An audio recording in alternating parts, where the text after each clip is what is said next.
Now, our next topic is conflict. In our language, conflict means jagda, but in business communication, conflict possess different types of meaning. Now we conclude what is conflict is. According to Stephen Robbins, conflict is the process which began, यानी शुरुआत कब होती है, when one party perceive that the other party has negatively affected, यानी अगर जहाँ पे एक पार्टी रेडी हुई तो सामने वाली रेडी नहीं होती. लिखा हुआ है ना, other party has negatively affected और about negatively affected something that first care about, यानी कोई चीज की मैं परवाह करता हूं मगर सामने वाला लापरवाह हो जाता है वो चीज में, तो they are the chances of creating conflict among these two person. In other words, conflict is a disagreement between individual और group working in a organization. कोई भी दो चीजों के ऊपर एग्री, कोई भी मुद्दे पे दो लोग या दो से ज्यादा ग्रुप अपोज हो जाना, डिसएग्री हो जाना कोई पर्टिकुलर चीज पे. It may be rivalry, competition बोल सकते हो, या सोच बोल सकते हो, या तो डिसएग्रीमेंट बोल सकते हो. Clear? What are the stages of conflict? तो सिंपल है, conflict is an episode, emergence of conflict that begin with existence of antecedents for the emergence of conflict and when continue up to the stage of conflict. देखते conflict है क्या, बहुत easy topic है. पहला आता है latent conflict.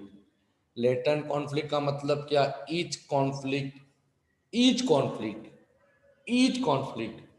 यानी कोई भी कॉन्फ्लिक्ट क्यों ना हो, बिगेन विथ लेटेंट कॉन्फ्लिक्ट. कोई भी कॉन्फ्लिक्ट, कोई भी डिसएग्रीमेंट की शुरुआत लेटेंट कॉन्फ्लिक्ट से होती है. अब लेटेंट कॉन्फ्लिक्ट है क्या, तो in this stage the conflict has not yet taken a shape. ये वो स्टेज है जहां पे अभी डिसएग्रीमेंट ने हिस्सा लिया नहीं है, डिसएग्रीमेंट हुआ नहीं है. Therefore, conflict is not apparent. तो गुस्सा, झगड़ा, डिसएग्रीमेंट ओपनली नहीं दिखेगा. इट में अकर इन सब कॉन्शियस माइंड, मगर तुम्हारा माइंड में चलता है क्या ये गलत हुआ है. जो झगड़ा शुरू हो नहीं हुआ है मगर सिर्फ तुम्हारे माइंड में वो अपनी जगह कर चुका है. लेटेंट कॉन्फ्लिक्ट में occur due to many factors such as scale resources. कि तुम्हारे पास साधन कम है तो दिमाग में आ जाता है ना कि भाई कुछ प्रॉब्लम है. कम्युनिकेशन बैरियर, तुम्हारे कम्युनिकेशन में कोई अपवाद आना तो भी तुम्हारे दिमाग में आ जाता है कुछ छुपा तो नहीं रहा है, कुछ गलत कॉन्फ्लिक्ट हुआ नहीं है. लेटेंट कॉन्फ्लिक्ट को तुम ऐसा बोल सकते हो कि भाई दिमाग में बीज पैदा हो चुका है, झगड़ा नहीं हुआ. Divergence of goals, lack of clarity, roles की क्लैरिटी, तुमको जो काम दिया वो दिया नहीं है. एज ए रिजल्ट टू और मोर type of latent conflict exist, कुछ भी हो सकता है. दूसरा आता है परसीव्ड कॉन्फ्लिक्ट. लेटेंट में क्या था, सिर्फ तुम्हारे दिमाग में था, झगड़ा हुआ नहीं था. परसीव्ड का मतलब क्या होता है, क्या परसीव होने लगा है कि हाँ यार चांसेस तो यार मगजमारी हो सकती है, डिसएग्रीमेंट हो सकता है, हमारे बॉस के अपोज जाना पड़ेगा, ये बंदा हमारा अपोज काम कर रहा है. परसीव, तुम्हारे को परसीव होने लगा, परसेप्शन, यूनिट 2 पढ़ा हुआ है. देखो देखते हैं, at this stage the parties to the conflict perceive the incompatibility of the antecedent of conflict. Sometime such perception may be wrong. Common perception का मतलब सोच, तुम्हारी सोच कभी कभी गलत भी हो सकती है. So perceived conflict may arise due to misunderstanding of party, या तो लेक ऑफ कम्युनिकेशन, या तो तुम्हारी बातचीत में कोई अच्छा हो, कम्युनिकेशन में कोई अच्छा हो, या तो फिर तुम्हारे समझने में कोई गलती हो, तो तुम्हारे को परसेप्शन गलत ही दिखेगा. Third one is failed conflict. Failed का मतलब फीलिंग हो गई है, अब झगड़ा होगा, पहले दिमाग में आया, उसको latent.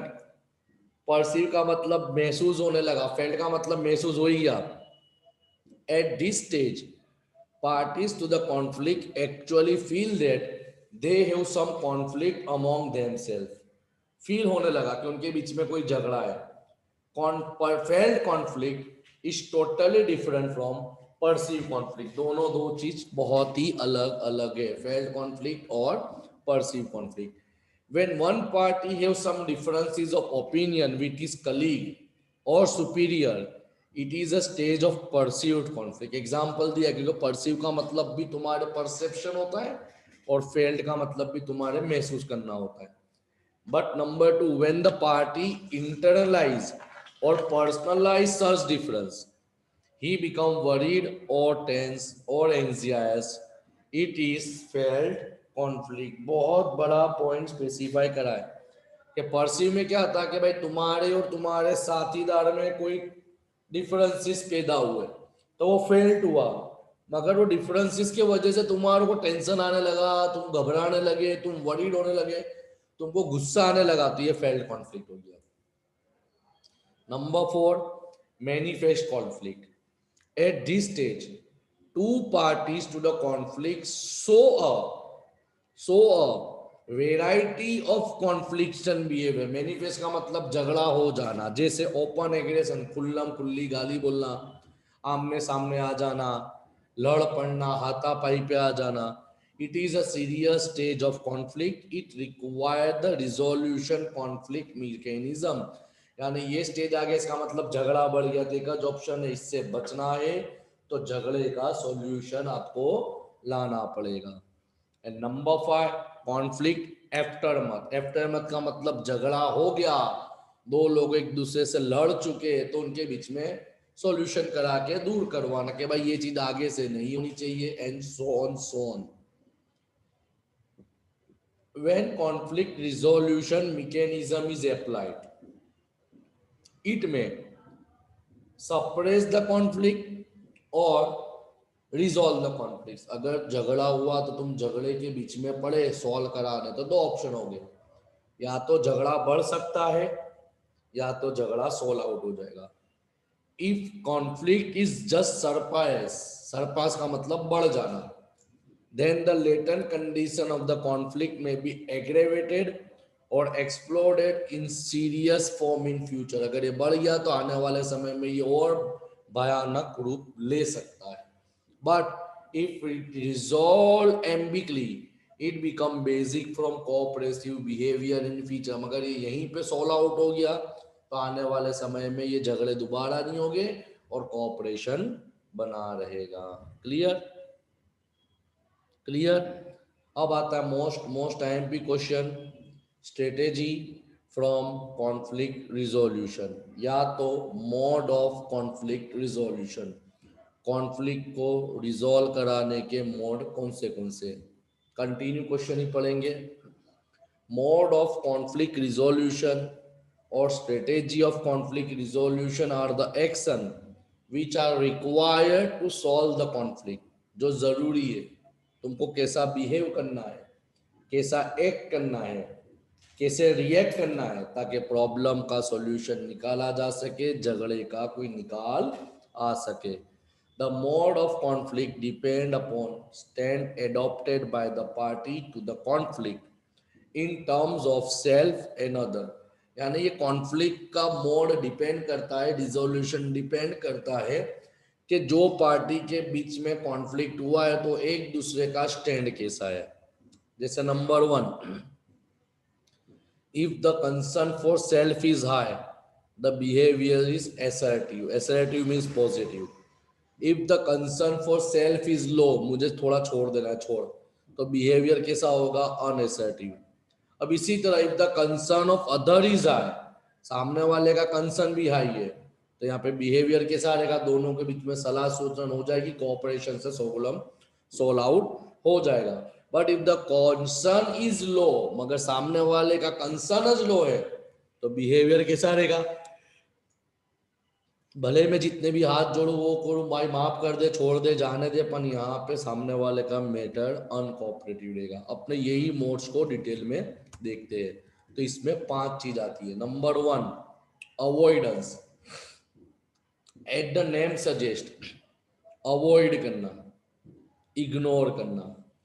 when the concern for self यानी मेरी कंसर्न, मेरी इच्छा, एंड कंसर्न फॉर अदर, सामने वाले की इच्छा, बोथ आर लो, दोनों दो की कंसर्न इच्छा लो है, the avoiding is the best solution. Avoid का मतलब छोड़ यार, पद दिया सामने वाले ने भी लगा, छोड़ यार मुझे आगे बढ़ाना नहीं है, इसका मतलब हम दोनों ने अवॉइड कर दिया। हियर द पार्टीज में विड्रॉ फ्रॉम द कॉन्फ्लिक्ट और कंसील द इनकम्पेबिलिटी। क्या होगा, या तो दोनों दो पार्टी कॉन्फ्लिक्ट से दूर हो जाएंगे, बाहर आ जाएंगे, या तो इग्नोर कर देंगे। But when only one party withdraw, the other party may win by taking sole possession of the goal. Sometime both the party may withdraw in order to redefine the goal। लेकिन कितनी बार होता है कि एक party ने बोला छोड़ यार मेरे को ध्यान नहीं देना है। सपोज मेरा झगड़ा समीर साथ हुआ तो मैंने ध्यान नहीं दिया, हाँ भाई समीर तू जीत गया, जाने देना भाई, मेरा झगड़ा नहीं करना। Clear. And when it is not possible for any party to withdraw from the country, then both the party try to conceal their incompatibility, but this method try to avoid conflict instead of resolving the actual conflict। यानी ये method में तुम्हारा conflict पतेगा नहीं, तुम avoid करोगे। जैसे भी exam का टाइम है, मैं काय को मगजमारी करूँ भाई, मैं भला मेरा काम बंदा, मैं निवड़ा पड़ू फिर देखेंगे। यानी अभी मेरे पास टाइम नहीं था, मेरा कंसर्न लो था, मैंने इग्नोर कर दिया, अवॉइड कर दिया, मगर मैं भूला नहीं हूँ। समझ में आया? तो वही बताया कि but this matter try to avoid the conflict. Avoiding का मतलब क्या होता है, सिर्फ हमने भी अवॉइड करा है, झगड़ा खत्म नहीं करा है, that is called avoidance. Number 2, accommodating. Accommodating कब होगा, तो देखो when the concern of self is low, मेरा कंसर्न लो है मगर सामने वाले का कंसर्न हाई है, मेरा कंसर्न लो है, सामने वाले का कंसर्न हाई है, the accommodating is the best solution और best the best mode for resolving the conflict. Accommodating is adopted either due to selfless generosity or realization that is stand to the conflict is not right। यानी common है, accommodation का मतलब क्या होता है कि यार खोटी मगजमारी करता हूँ, छोड़ना भी मगजमारी करने का समय नहीं है, मगजमारी करने के दिन नहीं है, नबी वो माहौल भी नहीं है, तो बराबर। तो यहाँ पे क्या होगा, सेल्फलेस है ना, मैंने अपनी जनरसिटी वापर ली। तो देखो लिखा हुआ है when accommodation is adopted due to selfless generosity, it may create cordial relationship between two parties in future। cordial का मतलब कि आने वाले समय में हमारा संबंध सुधर सकता है, क्योंकि मेरे इस प्रकार के करने के वजह से सामने वाले के दिमाग में मेरी इंप्रेशन पॉजिटिव पड़ेगी, भाई अच्छा इंसान है। Sometimes accommodation is adopted when one party feels that it is too costly for him to compete with other party। कितनी बार ऐसा भी होता है ना कि भाई उसके साथ क्या लड़ना, वो तो पैसा मैसा सब डालने रेडी, मेरे पास पैसा कहाँ से, मैं पैसा कहाँ से खर्चूंगा। तो इसके वजह से भी कितनी बार लोग एकोमोडेट कर देते यानी जाता कर देते। Sometimes one party try to sacrifice interest so that other party can satisfy interest। this create loss win situation। क्योंकि मैंने पहले ही बताया कि मेरा इच्छा, मेरा कंसेंट लो था, सामने वाले का कंसर्न हाई था, तो मेरे को लगा यार उसके साथ मगजमारी करने जैसा नहीं है, छोड़, मेरा लड़ना ही नहीं है, कॉम्प्रो कर लेना, मैं छुट्टा हो जाता हूँ, मेरा टाइम नहीं है मगजमारी करने का, मेरा समय नहीं है, मेरे पास पैसा नहीं है, वॉट एवर द सिचुएशन। तो यहाँ पे जो कॉन्फ्लिक्ट का रिजल्ट हुआ वो क्या हुआ, विन लूज। क्यों? क्योंकि मैंने छोड़ दिया, सामने वाला जीत गया, मैं हार गया, यही हुआ ना। Number 3, compromising. It is the best solution in conflict resolution technique. Compromise करना when the concern for self and concern for other are midrans। midrans का मतलब moderate, कि भाई मैं भी झुका नहीं हूँ, गुस्सा में नहीं हूँ, सामने वाला भी झुका नहीं है, गुस्से में नहीं है, दोनों दो मिडल स्टेज में। The compromise is the quite suitable. In compromise, there is no definite winner, not it is distinct loser. यानी कॉम्प्रोमाइज के अंदर कोई विनर भी नहीं होगा, कोई लूजर भी नहीं होगा। When compromise is achieved by third party or external intervention, it is known as mediation. कितनी बार होता है ना, कॉम्प्रो कराने के लिए दो पार्टी के बीच में कोई थर्ड पार्टी आती है। और इसी तरह when compromising is achieve without third party, it is called bargaining. यानी दोनों ने झगड़ा करके साथ बैठ के एक सॉल्यूशन निकाल के कॉम्प्रो कर लिया, कोई थर्ड पार्टी को इन्वॉल्व नहीं किया। Compromising so give and take situation, कि भाई थोड़ा मैं भी झुकता हूँ, थोड़ा तू भी झुक जा, मैं भी सॉरी बोलता हूँ, तू भी सॉरी बोल दे। तो यहाँ जो सिचुएशन होती है उसको विन विन सिचुएशन बोला जाता है। क्लियर। चौथे नंबर पे आता है कोलाबोरेटिंग। एकोमोडेटिंग से अच्छा, कॉम्प्रोमाइजिंग से थोड़ा सा गलत। Where the concern for self and concern for both are high, the collaboration is the best mode. इसमें क्या होगा, एक चीज मैं भी झुकने तैयार नहीं हूं, सामने वाला भी झुकने तैयार नहीं है, दोनों का कंसर्न हाई है, तो यहाँ पे ऑप्शन बनता है सॉल्यूशन निकालो। In collaborating, both party try to find out the solution which can satisfy their mutual interest. Both party try to examine their concern in detail. सब लोग अपनी अपनी राय देंगे, their disagreement in detail and finally combine. This is one kind of solution which is known as creative and which is harmless. यानी दोनों लोगों को बोलने का मौका दिया जाएगा, दोनों दो सॉल्यूशन लाओ। Clear? So collaboration is probably the best option in conflict resolution technique या mode of conflict resolution. And last one is competing. Competing का मतलब सबसे गंदा। When the concern for self is high, मैं तो झगड़ने के मूड में ही हूँ, सामने वाले का लो, it is called competing. In competing there is वीज लून, जैसे अकोमोडेटिंग में मेरा लो था, सामने वाले का ही था, कॉम्पिटिंग में मेरा हाई है, सामने वाले का लो है, तो अपोजिट सिचुएशन हो जाएगी। Conflicting party apply their full strength again each other to maximum score in competition, but before applying the competing solution, the party should analyze two important questions. Number one, what are the issue of conflict? अगर तुम competing पे जाते हो तो तुमको ये चीज पे ध्यान देना पड़ेगा, भाई झगड़ा है तो कौन सी बात का झगड़ा है। Clear clear. Number two, competition में arise what are the cost of achieving particular thing. अगर कंपटीशन करता हूँ तो कंपटीशन को करने के लिए क्या चीज करनी पड़ेगी, तो ये सब चीजों पे ध्यान देना जरूरी। यहाँ पे तुम्हारा कॉन्फ्लिक्ट चैप्टर टोटली ओवर होता है। Thank you.